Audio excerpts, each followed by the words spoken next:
kami sa labas. Kinuha ko tong order ko para sa bunso. Ayan. Ang cute. Ang cute naman ng baby na yan. Ipapakita ko sa inyo. Mag-partner to. Adidas lang siya. Sa online ko lang po. In-order ko lang. Ayan o. Ang ganda. Opo. Ayan. Wait lang. Ayan yung partner niya. Parang crop top siya. Tsaka ito. Ang cute ng style niya. Opo. Ah, suot. Okay. Gusto niya nang isuot. So, ayan na guys. Oh, ang cute. Alam niyo pang ano na to, pang 4 years old, 3 to 4 years old na to. 2 years old na lang siya.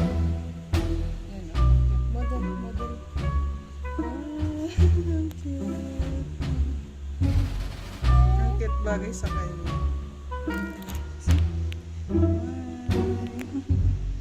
Alam niyo guys, gusto din ng panganay ko kaso walang kasya sa kanya. Walang kasya sa kanya. Si Hi Vlog.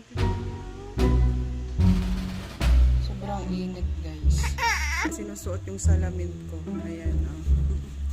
Si Hi Smile. Ayan guys, gaya-gaya din siya magkilay. Ayan o, nagpakilay din siya sa akin. Ayan. Ang cute-cute naman ng baby na yan. So ayan guys, tatapusin ko na yung ano, ginagawa ko kanina bago kami guys. Naayos ko yung mga kalakal. Hindi ko alam kung kalakal ginawa.